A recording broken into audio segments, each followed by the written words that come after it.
Hello everyone, welcome back to TechBlog 66. Today, we are diving into one of the most influential films in the history of world cinema, Federico Fellini's La Dolce Vita, released in 1960. This is not just a movie, it is a cultural landmark, a philosophical journey, and a mirror held up to modern society. Even after more than 6 decades, La Dolce Vita continues to provoke discussion, admiration, and reflection. The title itself translates to The Sweet Life, but Fellini's film is not a simple celebration of pleasure or luxury. Instead, it is a complex, often melancholic exploration of emptiness, excess, and spiritual confusion in post-war Italy. Set in Rome, the film follows journalist Marcello Rubini, played brilliantly by Marcello Mastroianni, as he drifts through a series of social events, scandals, romances, and existential crises. At its core, La Dolce Vita is a film about searching for meaning in a world obsessed with surfaces.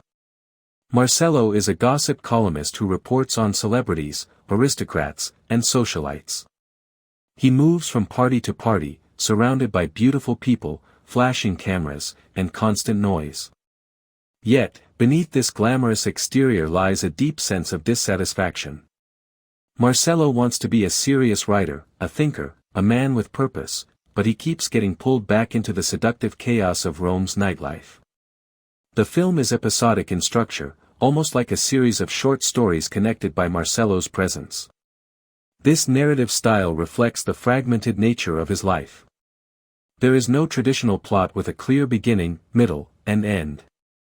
Instead, Fellini presents moments, encounters, and experiences, each revealing another layer of Marcello's inner conflict and the moral decay surrounding him. One of the most iconic aspects of La Dolce Vita is its visual style.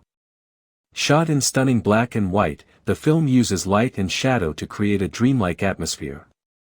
Rome becomes a character in itself, both beautiful and suffocating. From the ancient ruins to modern nightclubs, the city represents a clash between history and modernity, spirituality and materialism. Fellini's camera often lingers, allowing scenes to breathe, forcing the audience to observe rather than simply consume. The film famously introduced the term paparazzi into popular culture.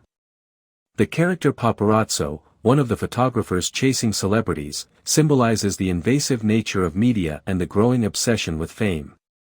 Fellini predicted, with remarkable accuracy, the culture of celebrity worship and media intrusion that dominates today's world. Watching La Dolce Vita now feels strangely contemporary, as if Fellini was warning us decades in advance. Marcello Mastroianni's performance is central to the film's impact. He plays Marcello as a man constantly torn between desire and despair. His charm feels effortless, but his eyes often reveal sadness and confusion. Mastroianni does not overact, instead, he allows silence and stillness to speak volumes. Through him, Fellini creates an anti-hero who is neither entirely likable nor completely condemnable. Marcello is human, flawed, and painfully relatable.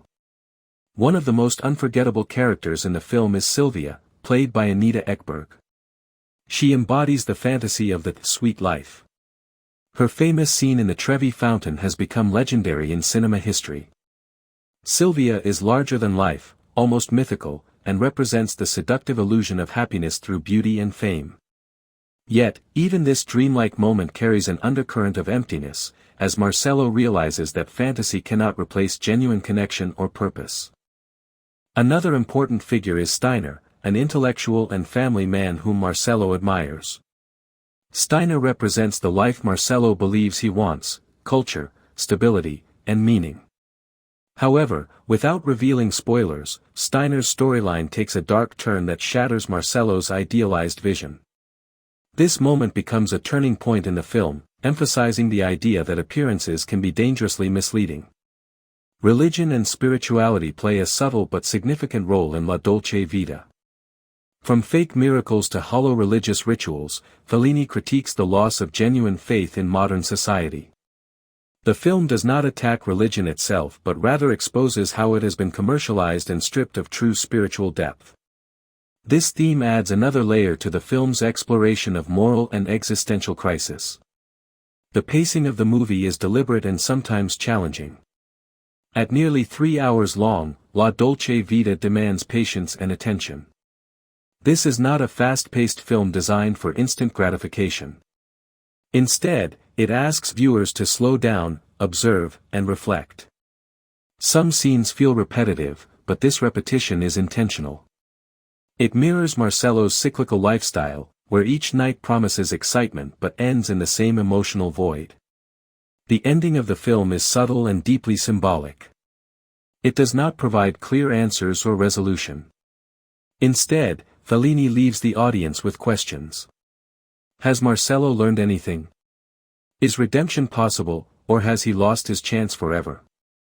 The final moments suggest a quiet, almost tragic acceptance of spiritual disconnection. It is a conclusion that lingers long after the credits roll. When La Dolce Vita was first released, it caused controversy. Some critics and religious groups condemned it for its portrayal of decadence and moral ambiguity. Yet, over time, the film has been recognized as a masterpiece. It won the Palme d'Or at the Cannes Film Festival and influenced generations of filmmakers, from Martin Scorsese to Woody Allen and beyond. What makes La Dolce Vita timeless is its honesty. Fellini does not judge his characters harshly, nor does he glorify their lifestyle. He simply presents them as they are, allowing the audience to draw their own conclusions. The film asks uncomfortable questions about happiness, success, and the cost of living without purpose. These questions are just as relevant today as they were in 1960. For modern viewers, La Dolce Vita can feel both distant and familiar. The fashion, cars, and social customs belong to another era, yet the emotional struggles feel universal. In an age dominated by social media, celebrity culture, and constant noise, Marcello's crisis feels more relatable than ever. The sweet life still exists, but so does the emptiness that often comes with it. In conclusion, La Dolce Vita is not an easy film, but it is a rewarding one.